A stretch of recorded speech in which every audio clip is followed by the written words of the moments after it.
Está aqui. Santo é o Deus de Israel. Tudo ok, meu amigo? Abra a sua Bíblia aí no livro do Evangelho segundo escreveu São Lucas, capítulo 22. Como a pastora Vânia falou, estamos muito felizes. São diversos os motivos que nos fazem ser felizes nesta terra.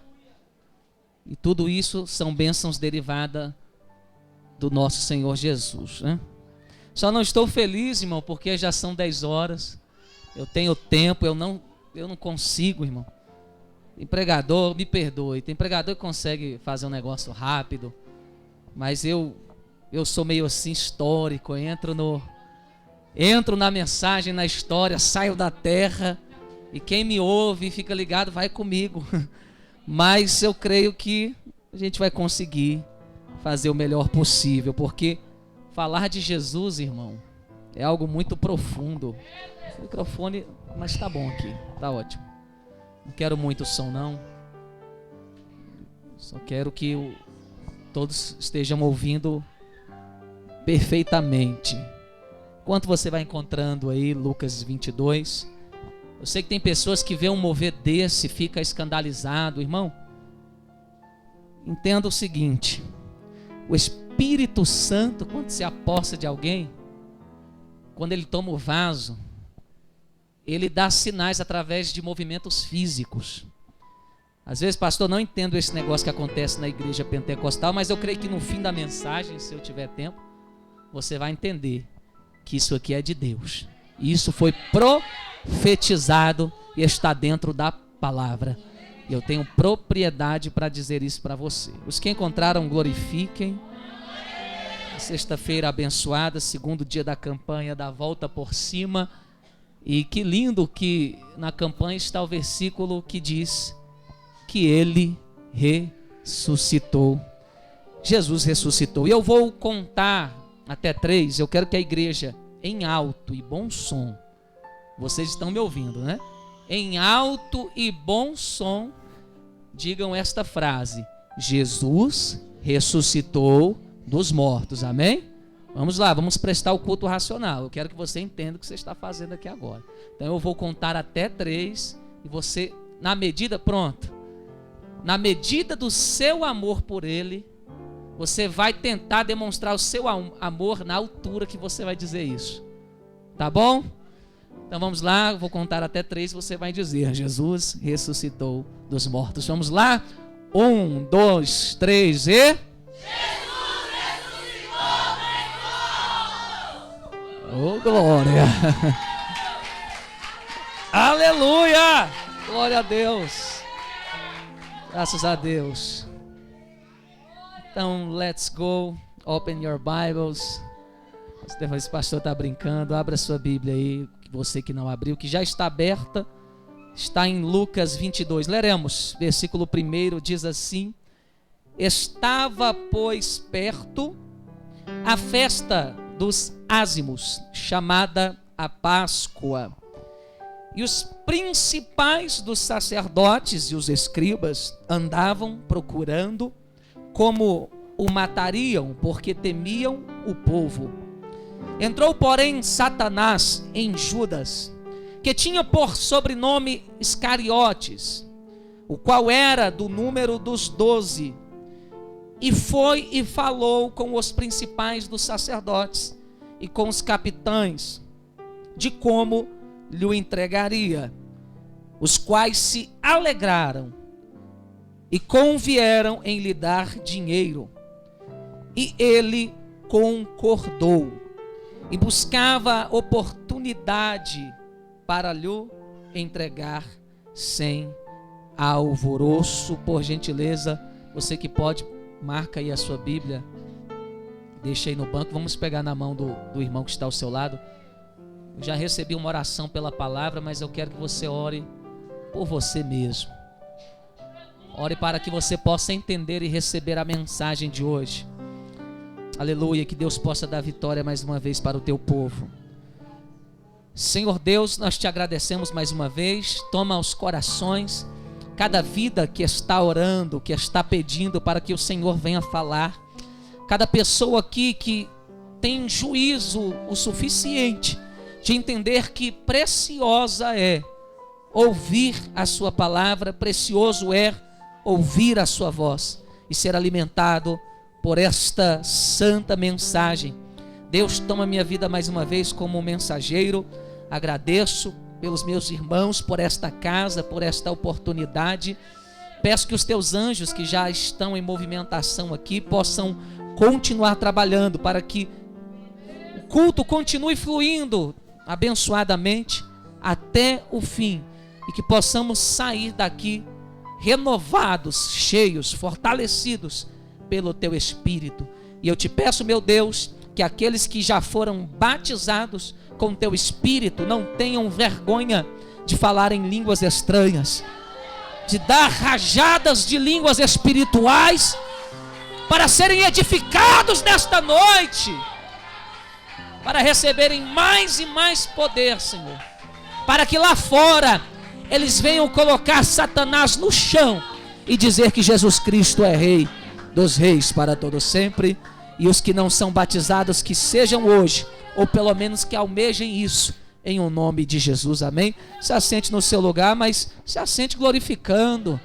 Você não está no enterro, você está numa casa onde habita aquele que nos dá a alegria.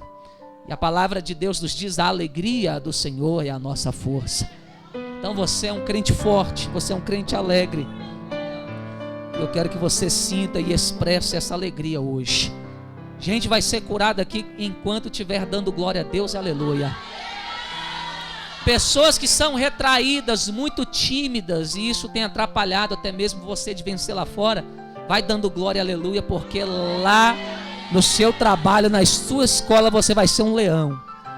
Vai ter tanta ousadia que o teu patrão vai falar: eu quero esse homem comigo. E lá na sua escola o seu professor vai te elogiar. E aproveita e já prega Jesus para ele e pergunta se ele não aceitou, senão que ele aceite e seja salvo. Antes de entrar na mensagem, eu estava feliz que eu vi as crianças aqui dançando, se alegrando. Eu fico, meu Deus, que verdadeira adoração. Por isso que Jesus diz que o perfeito louvor vem da boca das crianças, porque mesmo a gente não pregando a linguagem delas, elas não entendendo muito bem o que a gente está falando aqui, elas estão adorando a Deus. Ruim é o crente que está entendendo, a gente fala a linguagem dele e ele não adora de jeito nenhum. Isso é um problema. Então aprenda com essas crianças aí, tá? Porque dela é o reino dos céus. Falando sobre volta por cima, o texto que nós lemos aqui resume mais ou menos o ponto central da crucificação de Cristo, porque esse momento nós lemos que os sacerdotes, os escribas, as autoridades religiosas judaicas da época estão em comum acordo para tentar matar aquele profeta, o homem de Nazaré, aquele que curava, pregava a vinda do reino, vinha até os pobres e humildes dando a ele esperança. E de tanto maquinarem, planejarem a morte desse homem, eles tiveram, dentre aspas, na visão deles, uma grande oportunidade e uma grande vitória, porque um que estava infiltrado entre os 12, um que andava todos os dias com Jesus Cristo, decide, depois de uma frustração ao ver que Jesus não era aquilo que ele esperava, pois Judas, da terra de Tiberíades, tinha uma descendência de homens que eram sedentos por liberdade política. Eles não aceitavam ser escravizados por um império dentro da sua própria terra que Deus jurara a Abraão. E quando viram que Jesus disse: o meu reino não é daqui, eu não vou tirar César da cadeira e vou colocar vocês como governadores do meu lado, agora não, mas no reino milenar, depois de muitas e sucessivas coisas, isso irá acontecer. Após ter esse baque, porque Judas era uma pessoa ambiciosa, ele sempre viu uma forma de lucrar, de vencer, de conquistar, de subir na vida. E como Jesus veio pregando: ó, não ajunte riquezas, mas dê elas, porque dando elas aqui você vai ajuntar no céu. Ele esperou um momento onde o seu estupim chegou e ele disse: hoje é o dia que, se eu não consigo algo financeiramente da parte dele, eu consigo de outro. E chegando até os escribas, recebeu dinheiro para trair Jesus. E eles muito se alegraram, porque aquele homem sabia onde Jesus andava, onde ele dormia, qual seria a hora e o momento certo para pegarem este homem que só nos fez bem. E o que eu acho interessante é que quanto mais chega-se perto da vida de um homem, mais valor o homem dá nas coisas que ele tem. Eu vou repetir para você. Em outras palavras, eu quero dizer que nós só damos valor quando perdemos. Pode ter certeza, muitos hoje têm saúde, têm uma vida, entre aspas, confortável, porque Deus também não vai dar um mar de rosas aqui, porque Ele não quer que você se prenda aqui. Então Ele permite decepções, lutas, provações, para você lembrar que você não é daqui, que você é cidadão dos céus, e que você ainda almeja querer estar lá. Porque nos momentos de muitas dificuldades, os profetas de Deus, as santas mulheres de Deus, elas quando abrem a sua boca, muitos deles dizem: "Ô Jesus, Maranata, volta logo, eu quero estar contigo."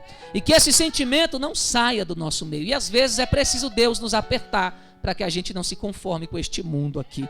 E falando de valores, de momentos quando o homem entra em uma enfermidade, em um hospital, ou começa a perder os seus bens, ou sabe que está chegando o último dia da sua vida, ele começa a valorizar coisas que ele não valorizava antes. Ele pensa em pedir perdão, ele pensa em ajudar pessoas que a vida toda ele nunca ajudou. E o que eu quero falar aqui nesta noite é sobre os últimos dias de Jesus Cristo aqui na terra. Nós sabemos que ele esteve conosco aqui, com os discípulos, aproximadamente uns 33 anos. E somente 3 anos da vida dele foram dedicados à obra. Ele passou a maior parte se preparando. E eu entendo que nós, quando amadurecemos, vemos o que Jesus viu. Que quando você está começando a realizar algo, é momento que você já está quase se despedindo dessa terra. A maioria da nossa vida aqui tem que ser vida de aprendizado, de experiências. Temos que aumentar o nosso currículo. Por que eu prego isso? Porque há pessoas na nossa geração que querem antecipar as coisas. E sabemos que as coisas de Deus são conquistadas no seu devido tempo. Deus não vai dar coisas de adulto para meninos. Pois Paulo falou: quando eu era menino, eu pensava como menino. Agora eu sou homem. Agora eu estou preparado para enfrentar os combates da fé. E nos 7 últimos dias de Jesus Cristo, ou na última semana, nós entendemos que na sexta-feira ele chega em Betânia, onde ele é ungido por Maria, e ela profeticamente, não sei se ela sabia ou não, ela estava profetizando a morte, o sepultamento de Jesus Cristo, pois era costume da cultura judaica, quando se embalsamava os corpos dos falecidos, ungí-los com azeite e depois passar sobre eles faixas, atando como você ata um braço machucado, uma perna machucada, enfim. Então na sexta-feira ele é ungido.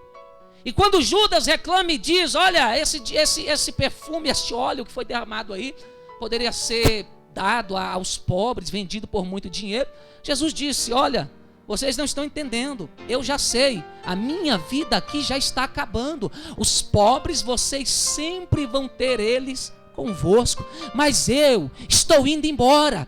Tem menos de uma semana para eu me despedir de vocês. Mas eles não entendiam nada, porque não tinham o Espírito para dar o discernimento. E no dia de sábado ele descansa, como todo judeu, não fazia praticamente nada no sábado. Ele entra no domingo, chamado pela Igreja Católica de Domingo de Ramos, porque foi o domingo aonde Jesus entra no jumentinho, aclamado como Rei de Israel, e as pessoas ali colocando seus ramos no chão e dizendo: Hosana nas alturas, bendito aquele que vem em nome do Senhor, Baruch Rabá Bashem Adonai. E ali eles adorando a Jesus no domingo de Ramos. No outro dia, na segunda-feira, ele começa a purificar o templo, dizendo: o zelo da tua casa me consumirá. Jesus sabia que eram os seus últimos dias na terra, então ele começou a fazer o que ele fazia com mais excelência ainda, com mais amor, com mais paixão. Ele começa a virar as mesas dos cambistas, ele começa a dizer: vocês estão fazendo da casa do meu pai casa covil de ladrões, e aqui é casa de oração. E eu quero falar uma coisa aqui: crente que tem comunhão com o Espírito Santo, ele tem discernimento que Jesus já está voltando. E se ele não tem discernimento só disso, ele entende que a vida dele é passageira aqui. Hoje pode ser o último dia dele aqui. Tem gente que faz planos para amanhã, para o mês que vem, para o ano que vem, para aqui 10, 20, 30 anos. Mas o crente que tem juízo sabe, qualquer dia eu posso estar partindo desta terra. Jesus pode estar voltando para mim. Então eu vou naquele culto, na campanha de sexta-feira, e não vou dar um culto michuruca, ralé, vagabundo, não. Eu vou dar o meu melhor culto. Eu vou glorificar o Senhor. Eu vou crer na mensagem. Eu vou exaltar e adorar aquele que vive e reina para todo sempre. Pessoas que glorificam a Deus têm esse sentimento. Outros não, pensam que sempre vão ter uma oportunidade amanhã. Amanhã eu adoro, amanhã eu dou aquele dízimo, amanhã eu ajudo a limpar a igreja, amanhã eu faço isso e aquilo, e se não tiver amanhã? Jesus sabia que o amanhã estava acabando. E ele diz no templo, olha, falando de si mesmo, destruam este templo, e em 3 dias eu o reconstruirei. Ele dava sinais de que ele estava partindo, porque Jesus era 100% Deus, mas 100% homem. E como 100% homem, ele tinha carências, ele tinha necessidades, ele tinha vontade de que as pessoas estivessem com ele nos momentos mais difíceis.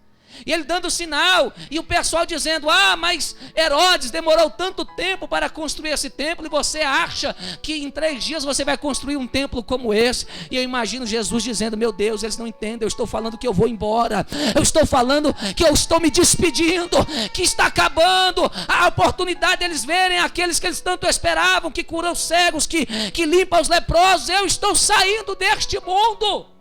Mas ninguém, como hoje, não é diferente. Ninguém estava nem aí. Por quê? Porque amanhã tinha que trabalhar, amanhã tinha que estar fazendo os seus afazeres de casa, pensando nos seus próprios sonhos. Então ninguém está nem aí para Jesus e nem para o reino de Deus. E Jesus continua seguindo. E numa terça-feira ele tira um dia só para pregar em parábolas, estudos por comparações, usando a cultura e aquilo que ele via na época, a natureza, os camponeses, os trabalhadores. E ele começa a falar sobre a indiferença do povo dele para com ele. Ele começa a jogar parábolas de maldições, como Israel sendo a figueira, dizendo, esta figueira não produz fruto, essa figueira não se arrepende, essa figueira não crê que eu sou o Deus deles, pois eu amaldiçoo esta figueira. Ele começou a falar dos irmãos. Olha, um pai tinha 2 irmãos, e ele chega no primeiro e fala, olha filho, vai cuidar da vinha para mim. E ele diz, eu não vou porque eu estou ocupado. E ele chega no segundo e diz, olha filho, vai cuidar da vinha para mim, que eu estou precisando. E o segundo diz, tá bom pai, eu estou indo lá, eu vou te ajudar. E na parábola diz que o primeiro que falou que não ia, se arrependeu e depois foi cuidar da vinha. Mas aquele que diz, pode contar comigo, eis-me aqui, estou com você até o último dia, eu estou contigo, não abro mão, nem apareceu lá. E ele estava dizendo, assim é o meu povo, fala que me ama, fala que vai trabalhar na minha obra, fala que está comigo e nem aparece. Na hora que a gente precisa, a gente não vê ninguém. Mas aquele que está lá fora, na bebida, na prostituição, que diz, eu não quero Deus, ele é o primeiro, quando se arrepende, vir a este lugar e fazer o que vocês não fazem. Ele começa a lançar na face do seu povo a sua incredulidade. Isto na terça-feira. Quarta ele descansa novamente, porque a vida de um pregador é muito agitada. E na quinta-feira ele ceia pela última vez. Pega no ombro do seu irmão aí. Fala para ele, se prepara. Abre o seu ouvido, porque o tempo é curto e a palavra é profunda. Olha para cá. Quinta-feira, a última ceia. E ele diz, olha, vá.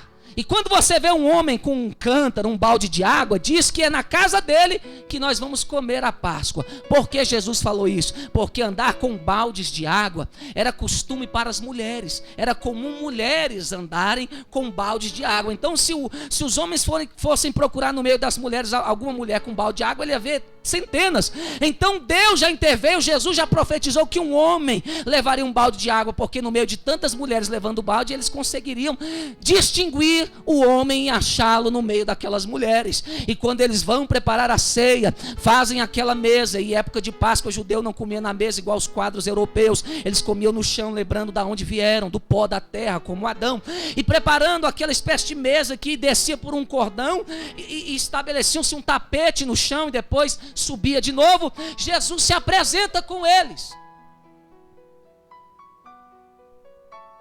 e era o dia 10. No dia 10º do mês, os cordeiros eram tirados, e começava-se a prepará-los. Pergunta assim: para quê, pastor? Não, só se você perguntar mais alto. Para quê, pastor? Para serem imolados na Páscoa. Quem já ouviu falar da Páscoa aqui? Lembra do ritual que começou com a saída do povo de Deus do Egito, aonde os umbrais foram aspergidos com o sangue do cordeiro, e o anjo da morte destruiu todos aqueles que não tinham a marca da salvação e da libertação? Pois bem, os cordeiros estão sendo preparados, e Jesus está com eles, dizendo: ei, pegando o pão e dizendo: este é o meu corpo, que será entregue por vós. E este é o meu sangue, pegando no vinho, simbolicamente dizendo: o sangue da nova aliança. E os discípulos não entendiam nada, e Jesus já começava a se agoniar.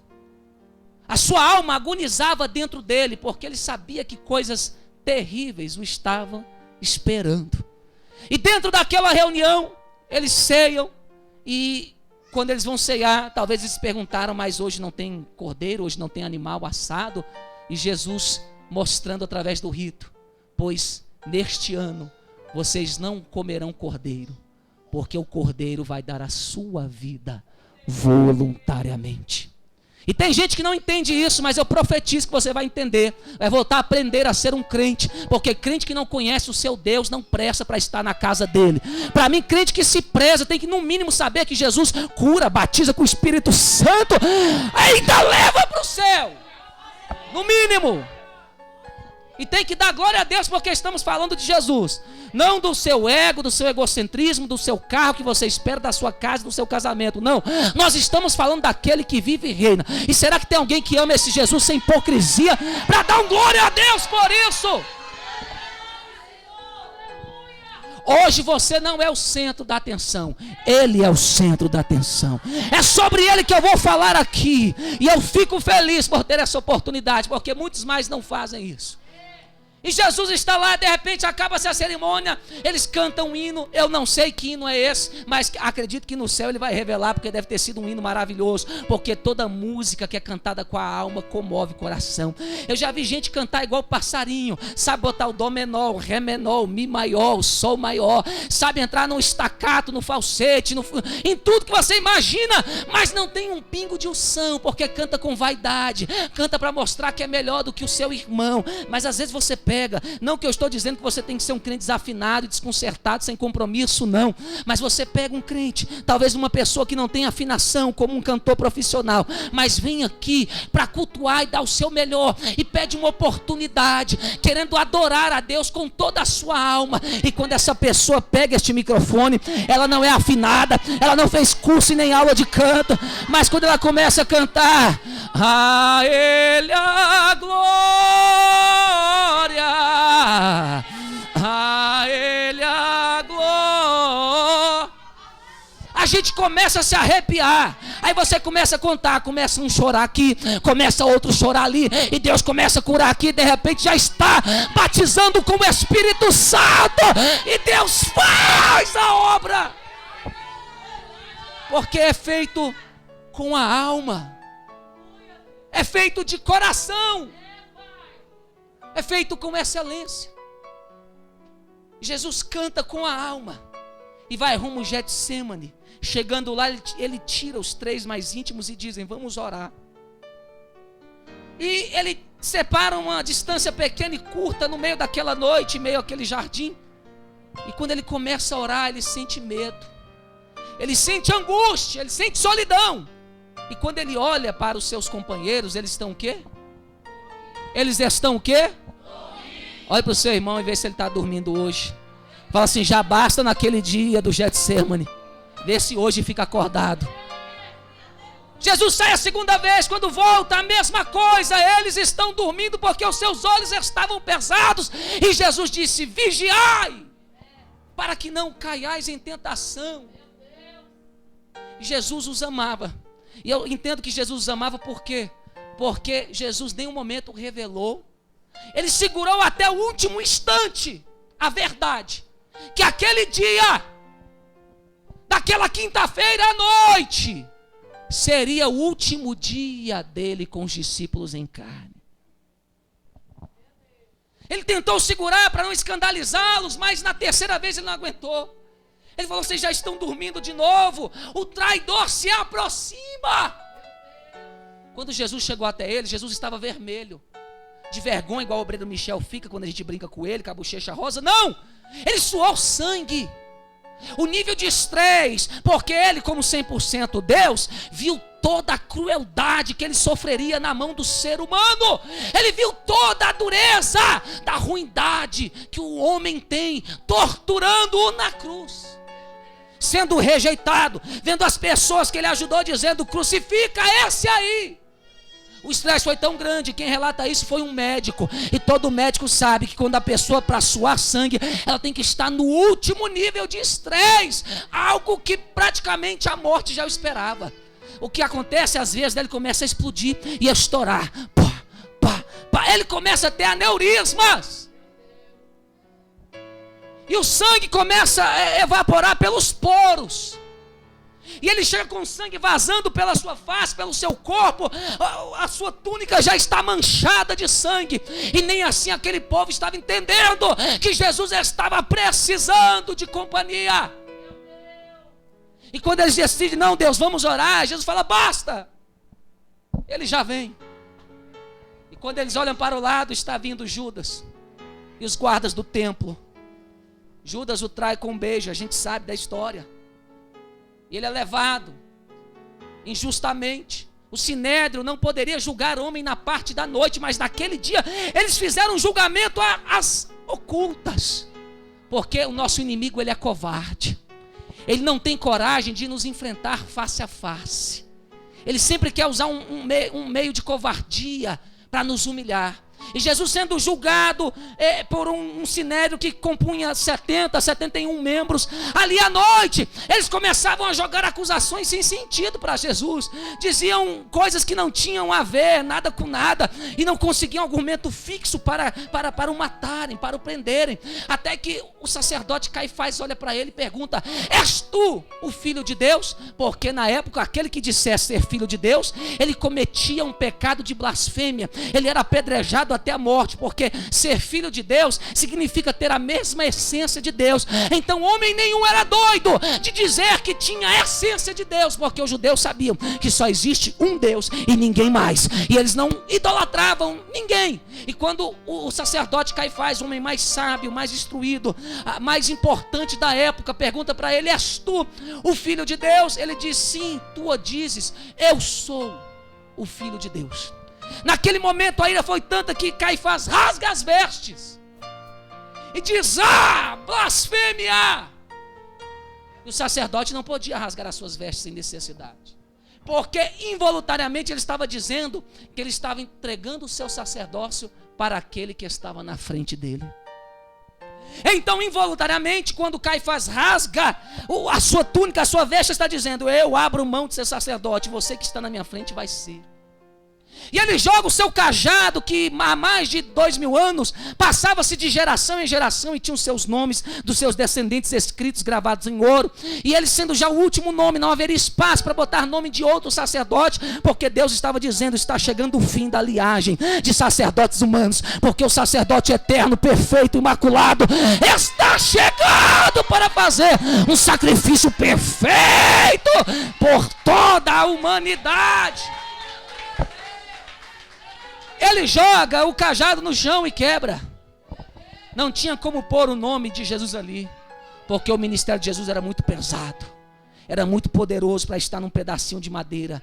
Teve que ser escrito no alto madeiro e mais grosso da cruz do Calvário. E naquele momento ele é esbofeteado, é zombado, é levado a Pilatos. Pilatos o interroga, não acha nada de ruim nele, leva ele lá para o Herodes, que eles até mesmo tinham uma confusão, uma inimizade, e Herodes esperando Jesus, ver de Jesus sinais. Jesus já pronto a se despedir, Herodes esperando sinais, Jesus não faz nenhum sinal, ele pega e fica triste, desanimado, manda de volta para Pilatos. E quando Pilatos começa a interrogá-lo novamente, sabendo que por inveja o entregaram, por inveja. Ele diz: esse homem não tem defeito nenhum, não vejo nele crime nenhum. E a mulher dele tem um sonho de noite, acorda perturbada e fala: não entre na questão desse justo, eu muito sofri por causa dele. Pilatos tentou soltar Jesus, mas ele foi chantageado, porque a nação dizia: se você apoiar esse rei, porque ele disse que é rei dos judeus, nós vamos contar para César que você apoia outro rei. Então Pilatos lava as mãos e pensa no seguinte: eu vou soltar alguém. Quem sabe é costume da Páscoa, toda Páscoa a gente solta um prisioneiro. Aí ele pega o pior que existia. O cara era acusado de uma sedição, era assaltante, tinha cometido um homicídio, e ele coloca esse homem chamado Barrabás de um lado, Jesus do outro, e pergunta: a quem vocês quereis que eu solte? E o que o povo responde? Eu não ouvi? Barrabás. Todos aqueles que tentaram tirar Jesus dessa humilhação, dessa horrível história triste, não conseguiram, foram frustrados. Os inimigos, os homens, conseguiram realmente acabar com esse homem. E ali, Jesus Cristo é entregue para ser crucificado. Pilatos lavou as suas mãos. Ou seja, eu não tenho culpa do sangue desse inocente. Mas sabe o que o povo dizia? Batia no peito dizendo que o sangue dele caia sobre nós. E os judeus pagaram um alto preço por causa disso. E quando Jesus está sendo açoitado, o chicote que os prisioneiros apanhavam era diferente dos que os judeus recebiam, as suas chicotadas. O azorrague que Jesus apanhou, ele tinha 3 pontas. Nessas pontas tinha tira de couro, tinha esferas de ferro altamente pesadas, e tinha também ossos de carneiro. Então, quando Jesus está levando o açoite de uma quarentena -1, ele já está com aproximadamente 420 cortes no seu corpo, que já estariam mostrando o seu pulmão, o seu intestino, os seus órgãos. E no meio das chicotadas, quando ele cai, porque homem nenhum conseguiria ficar de pé, tamanho sofrimento, aquelas chicotadas que vinham no seu abdômen, nas suas costas, começam a vir no rosto e no pescoço. Ele ficou mutilado. Se você pensa que o filme do Mel Gibson faz você chorar até um infarto, aquilo não foi nem a metade do que Jesus passou. E ali, apanhando o seu sangue derramado sobre o chão, sem motivo, ele é levado para a cruz. Ele cai, já está sem forças, já tinha apanhado com cana na cabeça, já tinha enfincado uma coroa de espinho com cravos de aproximadamente 9 centímetros, furando o seu globo ocular. Ele estava totalmente destruído como homem. E o interessante é que quando ele caminhava levando a cruz, quando ele estava andando, as pessoas, nem nessa hora, pastora Vânia, tinham compaixão. Porque você vê hoje essas pessoas que se amarram em filmes de violência, jogos de violência, que você dá um tiro, explode a cabeça do cara. O filme que o cara vai e tortura o outro com uma serra elétrica. Isso é demoníaco, isso é satânico. Porque as pessoas gostavam de ver as pessoas mutiladas antigamente. Aí, como depois, no período da graça, os recursos humanos entraram em vigor, as coisas melhoraram, o que o homem não pode fazer com você, ele coloca nos filmes, para delirar vendo o ser humano sendo mutilado. E ali as pessoas admiravam aquilo. A história diz que enquanto Jesus caminhava sangrando com o patíbulo da cruz nas suas costas, porque a haste ficava lá no lugar, porque a madeira era rara na época, não dava para ficar achando madeira em qualquer lugar. Então sempre a haste principal da cruz já ficava lá, era a mesma, só mudava o patíbulo horizontal. E enquanto Jesus está levando e sangrando, andando na rua dolorosa, as pessoas estavam cuspindo nele, dizendo: maldito, você merece, impostor, fraudulento, morra. Ele ouvindo isso, e nessa hora não tem Tiago que ajude, porque a opressão é tão grande que a gente até espanta. Pedro, essa hora, já tinha sumido, porque quando ele negou a Cristo, Quando ele diz, eu dou a minha vida por ti, e Jesus falou, olha, ainda que antes que o galo cante 3 vezes, você vai me negar 2 vezes. E ele diz, não, não, não. E quando ele estava saindo da casa de Caifás, quando ele negou a última vez, Jesus Cristo olhou dentro do olho dele, e o galo cantou. E aquilo ficou marcado em Pedro. E ele sumiu, ninguém sabia onde ele estava. O outro se matou, tentou se matar, foi se pendurar para se enforcar, caiu no espinhadeiro e as suas entranhas se abriram. E quando Jesus está levando a cruz e o povo amaldiçoando, se cumpre a profecia de Isaías, que diz no capítulo 53, pelas suas pisaduras fomos sarados. O que eu acho lindo é que ali começou a profecia vai até hoje, mas a partir daquele momento, as pessoas que eram doentes, e haviam muitos doentes na época, que estavam cuspindo e amaldiçoando Jesus, à medida que eles falavam, impostor maldito, eles eram curados, eles eram libertos da enfermidade, eram amaldiçoando a Jesus Cristo e recebendo a cura. O profeta disse que agradou a Deus moê-lo. Eu falei, agradou a Deus moê-lo? E eu só entendi isso porque foi por amor a nós, mas mesmo assim até hoje eu não entendo. E eu falo, Deus, Jesus não merecia passar o que ele passou por causa de mim. Por causa de mim. No meu lugar. Eu brigo com Deus, Deus ele não merecia. E o triste é que a gente não dá valor nisso. A gente não dá valor. Hoje eu não estou com a Bíblia, estou com o iPad, mas aqui tem uma Bíblia aqui dentro. Mas a gente não dá valor neste livro santo, que relata a verdade que nos liberta da morte eterna. E as pessoas sendo curadas, Jesus passando naquele lugar, ele chega ao Gólgota, Calvário no latim, lugar da caveira. E chegando lá, ele é colocado na madeira principal. Os pregos que furaram as suas mãos e os seus pés tinham 11 centímetros e meio. A arqueologia descobriu recentemente uma ossada de um crucificado dos tempos bíblicos, e junto ao pé dele tinha um prego de 11 centímetros e meio. E nesse caso as mãos dele não estavam furadas, parece que ele teria suas mãos amarradas na haste e o pé furado. Mas Jesus Cristo teve as suas mãos e os seus pés furados. E quando ele é posto na cruz, aquela madeira não é uma madeira lisinha, quem trabalha com carpintaria, que você lixa, que você trabalha a madeira, passa ali aquele revestimento, ela fica lisinha, não. A madeira tinha ferpas, tinha ondulações, e quando as suas costas abertas, com a carne viva fora, encostavam naquelas ferpas, ele uivava de dor. Quando põe ele na cruz, todo crucificado, havia um bandido à esquerda, outro à direita. E quando Cristo estava à cruz e os outros dois, toda vez eles forçavam sobre os pés. Só que eles não tinham problemas, porque eles estavam menos machucados, sofriam menos. Então eles, na hora que subiam na haste para respirar, eles não tinham tanta dor. Mas Jesus Cristo sofreu demais, porque seu corpo estava dilacerado. E as pessoas demoravam às vezes a morrer. E quando elas demoravam a morrer, os soldados romanos vinham com uma espécie de marreta e batiam nos pés para quebrarem os pés. Aí eu vou te explicar o porquê. Por quê? Porque eles demoravam a morrer, porque eles encontravam força nos pés para subir e respirar. Porque se eles não fizessem esse sacrifício, eles ficavam meio com a perna virada a uns certos graus ao lado. E se eles não subissem para respirar, eles morreriam asfixiados.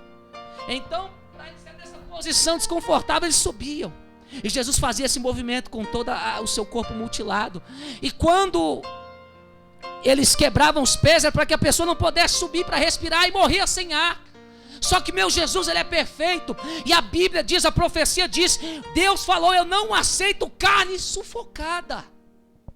Ele poderia morrer em 15 ou 10 minutos, ou menos, se ele ficasse na posição confortável aparentemente. Mas ele lembrou, eu tenho que cumprir a profecia. Carne sufocada Deus não aceita, então não posso morrer sufocado. E ele encontrava forças, eu não sei aonde, talvez imaginando você no futuro, que seria salvo por ele. que estaria glorificando a ele nesta noite, ele arrumou um jeito de ter força e subir, para não morrer sufocado.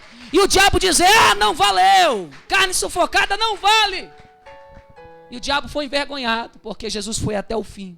E o que lindo, o cordeiro não poderia ter os seus ossos quebrados, então os ossos de Jesus não foram quebrados. E a outra coisa, Jesus tinha feito um voto de Nazireu: eu não beberei da vide até que não beba de novo dos céus. E o que acontece? Pega uma esponja com vinagre. Vinagre é o que? Fruto da vide.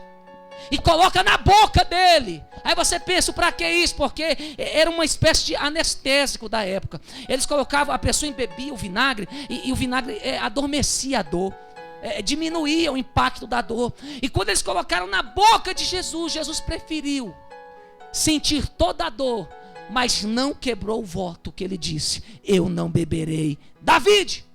Foi fiel até o fim. E eu falei dos 7 últimos dias de Cristo. E eu busquei dentro da palavra, estudando, encontrar 7 últimas palavras dele. E eu falei, eu poderia ter entrado mais na revelação, mas é tão profundo. E eu falei: Deus, se eu conseguir pregar metade do que eu naveguei aqui, estudando a sua palavra, para os meus irmãos hoje, está de bom tamanho. Porque parece que quanto mais você cava, mais fundo é. Quanto mais você busca sobre Jesus, mais você descobre. E eu vi as 7 últimas palavras dele, entre 9 a meio-dia. A primeira palavra das últimas dele, naquele momento de dor, foi: Pai, perdoa-lhes, eles não sabem o que fazem. Ele libera uma palavra de perdão para aquele povo. A segunda palavra é uma palavra de salvação. Ele olha para o bandido e diz: hoje estarás comigo no paraíso. Eu já preguei muito que o paraíso é no céu, mas estudando eu acredito que o paraíso que Jesus estava falando era o paraíso terrestre, o paraíso do Hades, onde os justos desciam quando morriam antes de Cristo. E o Hades era dividido, quem já estudou teologia sabe, de um lado lugar de tormento, de outro seio de Abraão. E ali o diabo mantinha as almas dos justos presas no Hades, em cativeiro. Eu acredito que ele prometeu para o ladrão que ele ia para o Hades, para o paraíso terrestre. E a terceira palavra foi uma palavra de amor. Em todo aquele sofrimento, ele disse para a sua mãe: mulher, eis aí o teu filho. Filho, homem, eis aí a tua mãe. Ele cuidou da mãe dele, ele deu um gesto de amor. Eu estou transferindo a minha responsabilidade de filho mais velho, de cuidar, porque o meu pai morreu, e quando o pai morre, o filho mais velho se torna o homem da casa. Eu estou transferindo essa responsabilidade. Você não vai ficar desamparada. E a quarta palavra dele foi uma palavra de sofrimento espiritual. Ele disse em aramaico, porque se ele dissesse em hebraico, os poucos que ainda estavam ali até o fim com Jesus poderiam desistir de vez de acreditar que ele seria o Messias. E para que ninguém entendesse que ele estava sofrendo, porque seria vergonhoso ver aqueles que eles acreditavam como Messias, como Salvador, dizer: Deus me abandonou. Ele não podia dizer isso, o povo não ia entender, igual hoje não entende que um pastor tem dificuldades, um pastor tem problemas, porque muitas igrejas esvaziam de uma hora para outra, porque os seus membros veem o seu pastor como um super-herói. Aí quando ele cai, a metade da igreja sai, porque ele não era homem de Deus. Falei que ele não era chamado. Quem diz que ser homem de Deus é ser de ferro? Nós somos todos iguais, irmão. Nós sofremos, nós choramos, nós erramos. O que precisamos é dessa misericórdia que os homens não têm, não tiveram com o mestre. E ele fala em aramaico, Eli, lama sabachthani, que diz: Deus meu, por que me desamparastes? E os que estão perto olham e dizem: ele está chamando por Elias. Eu aprendi uma coisa aqui: quando a gente está num momento de muita dificuldade, ninguém entende o nosso gemido. Só tem um que entende. A gente chora, a gente quer ajuda, não tem ninguém para entender o que a gente está sentindo, o que a gente está precisando. Ele estava falando Deus, e o povo estava entendendo. Ele chama por Elias. Mas eu sei que tem um que vai entender tudinho que você está dizendo. Porque naquele momento ele cumpre a profecia: eis o cordeiro que tira o pecado do mundo. O pecado de toda a humanidade vem sobre ele. Pá! Quando a atmosfera do pecado vem sobre Jesus, Deus vira as costas. E ele viu. Como homem ele viu. Já não bastasse as pessoas dizendo: desce da cruz, salva a ti mesmo, salvou os outros, não pode te salvar. E as pessoas dizendo: morra. Na hora que ele olha para o céu, o único lugar que ele poderia ter um apoio, ele vê Deus de costa. Que tamanha rejeição, que tamanho peso que ele sentiu. Meu coração está aqui palpitando dentro de mim. Mas Deus é santo, santo é separado, Ele não tem parte com o pecado. Por isso tome cuidado com esse evangelho de que venha para a igreja do jeito que você está, fique do jeito que você está. Esse evangelho não é o evangelho que nós conhecemos. Porque se Jesus, que é Jesus, Deus não aceitou o pecado sobre ele naquele momento. E quando Deus vira as costas e ele vê que o pai dele desamparou ele, ele libera a sexta palavra, uma palavra de triunfo. A gente não passa nada e já libera a palavra de desistir, de desanimar, eu vou embora. Ele não, quando mais ele sofria, ele liberou uma palavra de triunfo e disse: eu posso estar passando por tudo isso, mas uma coisa eu sei, e o inferno também sabe: está consumado. Quem entende de obra de salvação, de céu, está entendendo o que eu estou dizendo. Ele disse: está consumado.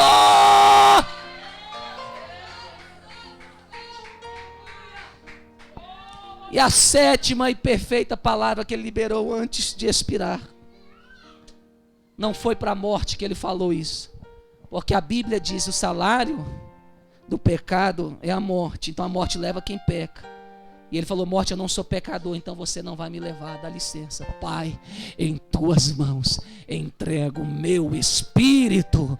Eu estou dizendo que aqueles que são santos em Cristo, a morte não tem poder sobre você. A sua vida vai para o Pai, vai para aquele que te chamou. A minha alma vai para lá. Ela não vai para o inferno, muito menos para o Hades. E nesse momento, Jesus foi humilhado. Seus inimigos, quando ele libera esta palavra, e o homem Jesus, porque Isaías viu a dupla personalidade dele, porque ele diz o quê? Que um menino se nasceu, o Jesus de carne, mas um filho, essência divina, se nos deu. Então o filho não aguenta, porque é corpo, é osso. O menino quer dizer, mas o filho, o Cristo, o Messias, o Hamashia, sobe vitorioso. E aí eu quero pregar na campanha, estou terminando, mas quero dizer, aí entra o porquê da volta por cima. Agora é hora de respirar profundo, vamos lá. Mais uma vez. Sofremos com ele, não sofremos? Você se sentiu lá, não se sentiu? Pois bem, os inimigos, quando baixou a cabeça, não precisou de quebrar os ossos, porque o cordeiro não podia ter os seus ossos quebrados, bateram palmas e disseram: conseguimos, matamos ele, destruímos ele. Agora cadê o profeta de Nazaré? Olhando para o corpo. E nesse momento, Deus prepara uma cadeira de volta por cima para Jesus. Quem quer saber qual cadeira é essa? Diga glória a Deus. Está fraco, eu quero ouvir um glória mais alto. Quantos querem saber que cadeira é essa? Glorifiquem a Ele. Pois bem, a Bíblia diz que de meio-dia às 3 da tarde houve o quê? Trevas. Vocês não lêem Bíblia não? Misericórdia, eu vou perguntar de novo. De meio-dia às 3 da tarde houve o quê? Trevas sobre a terra. Os céus se cobriram. Sabe o que acontece? Deus está fechando a cortina do céu. Vai ter um espetáculo nos ares. Só que os homens não podem ver, porque eles não quiseram o Deus deles. Então não pode ver triunfo dele. Então as trevas vêm, tampa-se, e o véu se rasga em dois. Aqueles que morreram quando Jesus expira voltam à vida e saíram andando pela terra lá. E o que acontece é que quando o véu... Ai meu Deus, isso é forte demais, eu tomara que você entenda. Quando o véu da igreja se rasga, do templo, lembra o que eu falei? Que quando Caifás rasgou as vestes, ele passou o sacerdócio para quem? para Jesus. E Jesus disse: eu expulso demônios, efetuou cura pelo dedo de Deus. Quando o véu do templo de 2,5 toneladas começa a se rasgar, Jesus está dizendo: hoje eu tiro o meu sacerdócio e entrego para a minha igreja santa, imaculada. Eu dou a ela, Deus, sacerdócio a você. Aí entra o cumprimento das profecias. Ele primeiro sobe, Paulo viu isso. Aquele que desceu ao céu e levou o cativeiro e deu dons aos homens. Aquele Salmo 24 que diz que Jesus, que quando Jesus está entrando no céu, eles perguntam quem é esse, porque no céu não podia entrar homem sujo de sangue. Quando ele morre na cruz, quando ele expira na cruz, ele começa a subir. Quando ele sobe, ele começa a envergonhar os principados e as potestades. Aí entra o que o apóstolo Paulo nos ajudou a entender. Ele desponjou, ele envergonhou, ele humilhou os demônios que prendiam as vidas no Hades, que matavam, que fazia o que queria. Foi uma bagaceira com os principados nos ares. E houve um espetáculo, os anjos assistindo e Jesus triunfando sobre eles, e eles sendo derrotados e Jesus subindo. Aí entra o Salmo 24. Oh meu Deus, abram-se os portais eternos para que entra o Rei da Glória. Isso é um anjo perguntando: mas quem é esse Rei da Glória? Eu não conheço. Ele está sujo de sangue, ele está todo machucado. Aí o outro que tem mais entendimento diz: oh, ele é o Senhor dos exércitos, ele é o Deus forte, ele é o Rei da Glória. Cumpre a profecia de Isaías. Ele pisa o lagar e ele leva, porque o sumo sacerdote, uma vez ao ano, tinha que levar o sacrifício de sangue lá no altar, no Santo dos Santos. Jesus entra no tabernáculo celestial e com o sangue dele ele molha o altar lá no tabernáculo que tem no céu e diz: o sacrifício está pronto. Agora, Pai, dá licença que eu tenho mais algo a fazer. Eu vou descer lá no Hades, porque tem um povo que eu tenho que pegar e tem uma pessoa que tem que aprender a me respeitar. Ele desce lá no Hades, toma a chave da vida e da morte da mão do diabo. É só para quem é crente. E diz: olha, você zombou daquele crente, daquele irmão que mora no barraco, que paga aluguel. Agora você, Satanás, nem casa tem mais, até o inferno não está na tua mão. Dá licença que a chave é minha.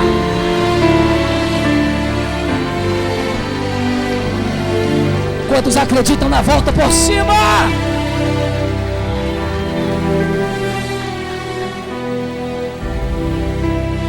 Chega resplandecente. O inferno viu aquela luz e de repente ele chega no seio de Abraão e começa a chamar Abraão, Isaac, Jacó, Moisés, Davi, Jeremias, Isaías, Abacuque, Sofonias, Ezequiel, Oséias. Ei, vocês, vamos sair daqui, ladrão da cruz, vem embora. Vocês não ficam aqui mais, agora vocês ficam lá em cima comigo. Vem!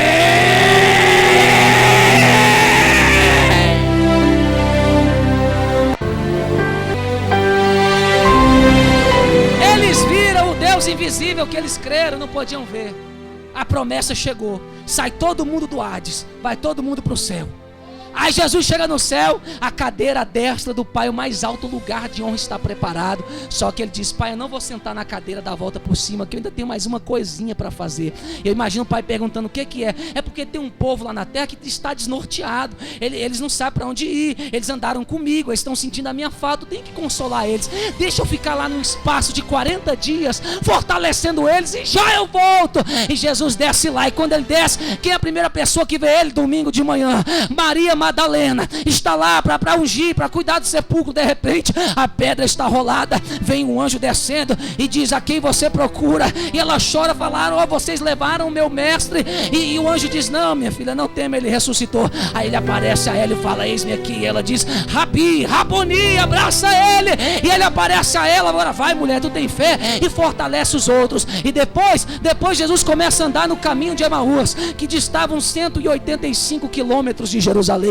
E andando com 2 discípulos, um deles era chamado de Clopas. Eles estão tristes, dizendo: ah, Jesus era, poxa, eu pensei que ele era o Salvador, poderoso em obras, mas aí morreu. Aí agora a gente não tem mais ninguém, esse negócio de Salvador não existe. Aí Jesus começa a andar com eles no caminho, falando: o que está acontecendo? Aí eles olham para Jesus e dizem: olha, só tu é peregrino aqui nessa terra, não sabe o que aconteceu? O lamento aqui, as pessoas batendo no peito, chorando com a desgraça que fizeram com o jovem carpinteiro Nazareno, a gente pensou que ele era o Messias, mas ele morreu. Aí Jesus começa a pegar de Gênesis a Malaquias, ensinar na Bíblia, no Antigo Testamento, tudo que apontava para ele, desde a serpente que pisaria na cabeça. E ele foi pelo Pentateuco, pelos escritos, pelos profetas, e foi falando, e mesmo assim eles não estavam com o coração duro. Aí de repente tem uma divisão na estrada. Jesus continuou reto e a aldeia de Emaús já tinha chegado. Aí eles olharam para Jesus e disseram: ô homem, vem aqui, você entende muita Bíblia, vamos comer com a gente aqui. Continua falando, porque a gente está gostando do papo. Aí Jesus continua conversando, e a minha Bíblia diz que eles conheceram que era Jesus no partido. Eu falei para o Léo quase foi arrebatado, saltou em mistério aqui na quinta noite. E eu quero falar para você hoje. Quantos querem ouvir? Esse povo não quer ouvir nada não, Léo. Esse povo quer ir para casa assistir televisão. Vamos dar a bênção apostólica. Quem quer ouvir o porquê eles descobriram que Jesus era Jesus? Só no partir do pão. Porque todo judeu, quando ia comer, eles pegavam o pão e diziam: bendito és tu, Jeová, Rei do universo, que faz crescer o pão da terra. E eles davam graça ao alimento e comiam, agradecendo a Jeová. Só que Jesus sempre diz: eu e o Pai somos um, eu sou o Filho de Deus. Em João 6, ele está lá na multiplicação dos peixes, dando graças ao Pai. Então, quando eles estão comendo o pão, chega a hora de comer o pão, Jesus pega o pão, e eles todos esperando o ritual, era cultura, era de praxe. Todo mundo na hora de comer tinha que falar essa bênção. Aí eles esperando, Jesus falando: bendito és tu, Jeová. Jesus começa a falar: bendito és tu, meu Pai, que dá o pão que nasce da terra, Rei do universo. Eu acho que um já pegou na pedra, eita, blasfêmia. Está dizendo que é filho de Deus, o outro não é blasfêmia não. Você não lembra que o coração ardia? Mas agora a gente entendeu. Ele disse Pai, é o Filho de Deus. Jesus é o Filho de Deus. Quando eles entendem, falou Pai, Jesus some. E Jesus some, já aparece aonde? Em milésimos de segundo, lá onde os discípulos estão trancafiados com medo. E aparece a Tomé, que estava murmurando: não é verdade, eu não creio. Aí falou: Tomé, pega aqui no meu lado, pega no furo das mãos, não seja incrédulo, mas crente. E Jesus quer isso de você hoje, igreja. Para de ser incrédulo, para de viver na fé do outro, tenha a sua fé, acredita que esse Deus é poderoso. E ele começa a aparecer aos irmãos e vai testificando a fé, até que ele vai lá para o Monte das Oliveiras. E lá, antes de ser assunto aos céus, ele começa a falar: ficai em Jerusalém até que do alto sejais revestidos de poder. Ficar em Jerusalém, eu estou terminando, mas aguenta aí, até que do alto sejais. Jesus deu a volta por cima, agora fala para os discípulos ficarem em Jerusalém. Quantos dias eles ficaram orando? Diga: 10 dias. 10 dias. 10 dias. Olha para cá. Quando Jesus está falando para ser assunto aos céus, eles estão esperando a promessa. Aí entra o que Paulo falou, Efésios 4. Ele desceu no Hades, tomou cativo o cativeiro e deu o quê? Dons aos homens. Pega no ombro do seu irmão aí, balança ele e fala assim: ele deu dons aos homens. Jesus, ele não deu a volta por cima sozinho. Ele falou: eu não quero ter esse gostinho sozinho, eu quero que a minha igreja tenha também. E sabe qual é a sua volta por cima de Satanás? Não é o carro, me desculpe, que você está esperando, não é o casamento, não é a cura, é o poder do Espírito Santo. Porque vieram muitas pessoas aqui oprimidas hoje, e Jesus está mandando dizer: é tempo de você dar a volta por cima, de você se revestir do poder de Deus. E essa promessa começou que dia? Atos 2. Atos 2, quando ele derrama o Pentecoste, veio do céu um som como de um vento veemente e impetuoso. Ali ele estava falando: eu era o dedo de Deus na terra. Agora a minha igreja, levanta a mão para receber, isso é muito forte. Agora a minha igreja vai ser a mão de Deus na terra. Repetindo, Jesus disse: eu sou o dedo de Deus, mas a minha igreja, mão para cima, vai ser a mão de Deus. Por quê? Porque lá em Efésios 4, Paulo viu a mão de Deus. Diga assim: apóstolos. Não ouvi, apóstolos. Mais alto, apóstolos. Diga profetas. Diga evangelistas. Diga pastores e doutores. Essa é a mão de Deus na terra que estremece com o inferno, que dá a volta por cima, e Satanás não pode resistir. Fica de pé nesta noite. Eu quero dizer para você nesta noite que você é a mão de Deus. Eu quero profetizar essa volta. Não sei se a pastora vai pegar o voto ou vai passar o hino primeiro, eu não sei. Mas seria bom se passasse o hino, porque eu quero aproveitar esta unção profética e liberar sobre a sua vida. Que a maior volta por cima é você receber um ministério e ser útil nesta terra. Quantos acreditam que Deus levanta apóstolos ainda? Quem quer receber essa bênção? Eu tomo posse em nome de Jesus Cristo. Mas não tomo essas coisas de homem precipitado, não. Eu quero de Deus mesmo, porque quando é de Deus, rapaz, o inferno estremece. Quem quer ser? Quem acredita que Deus ainda levanta profetas? Quem acredita que Deus ainda levanta evangelistas? Porque o apóstolo, ele tem todas as outras 4 unções, ó. Por isso ele é o polegar, toca em todos os outros os dedos. O profeta é o indicador, porque ele aponta o dedo e fala: assim diz o Senhor, se conserta! E o evangelista é o dedo maior, porque alcança os maiores lugares. Eu profetizo que pessoas vão fazer missões aqui, vão para lugares que nunca imaginou. Espera só um momento aí. O dedo anular é o pastor, que equilibra todos os outros. E os doutores. Tem gente que vai ser doutor e mestre da lei aqui. Quem quer receber o entendimento da profundidade das escrituras? Porque o dedo midinho vai aonde o dedo grosso não pode entrar e vai cavucando até achar as minuosidades da revelação da palavra. Então levanta a tua mão para cima. Eu vou contar até 3 e vou profetizar um ministério sobre a tua vida, e você vai prosperar como tocha de Deus na terra. 1, levanta a mão para cima e diga assim: eu sou de Deus. Diga 2. Diga 2. Jesus venceu a morte. Diga 2,5. Ele foi humilhado, rejeitado, traído, crucificado. 2,95. Ele deu a volta por cima. E 3. Eu também vou dar a minha sorte. Aleluia. Adora, adora, adora Ele. Pega a sua vitória.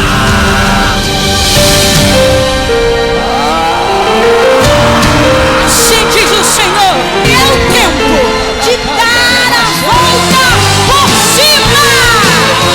Quem impedirá o agir de Deus? Eu vou dar a volta por cima.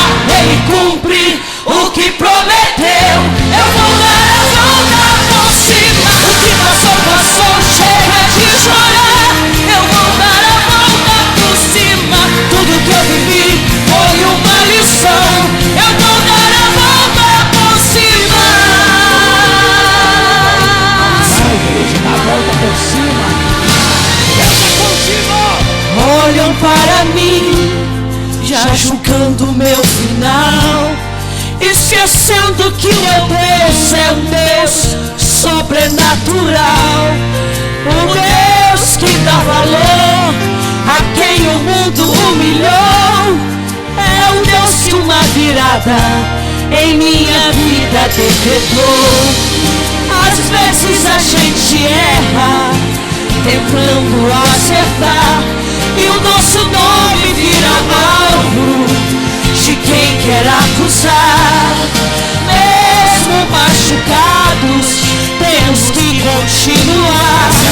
Quem obedece aqui embaixo, amanhã por cima vai estar. Quem impedirá o agir de Deus? Eu vou dar a volta por cima. Ele cumpre o que prometeu. Eu vou dar a volta por cima. O que passou, passou, chega de chorar. Eu vou dar a volta por cima. Tudo que eu vivi foi uma lição. Eu vou dar a volta por cima.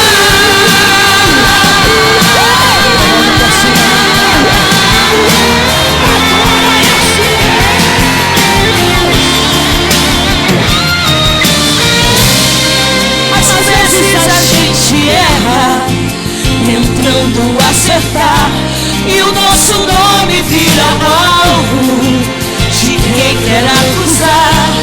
Mesmo machucados, temos que continuar. Quem obedece aqui embaixo, amanhã por cima vai estar. Quem impedirá o agir de Deus? Eu vou dar a volta por cima. Ele cumprir, eu vou dar a volta por cima. O que passou, passou, chega de chorar. Eu vou dar a volta por cima. Tudo que eu vivi, eu vou dar a volta por cima.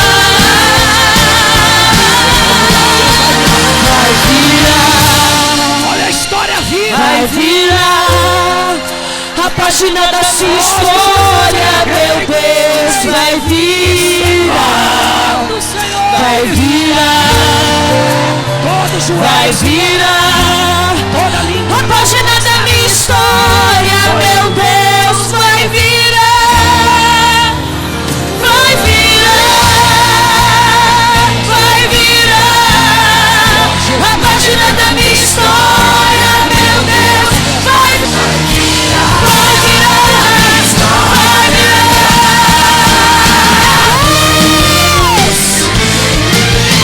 Quem impedirá o agir de Deus? Eu vou dar a volta por cima. Ele cumprir o que prometeu. Eu vou dar a volta por cima. O que passou, passou, chega de chorar. Eu vou dar a volta por cima. Tudo que eu vivi foi uma lição. Eu vou dar a volta por cima. O agir de Deus, eu vou dar a volta por cima. Ele cumprir o que prometeu.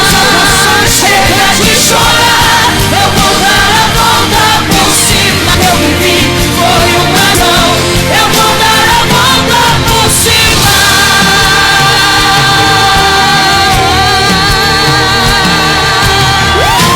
Aplauda ele, aplauda ele, aplauda ele bem forte.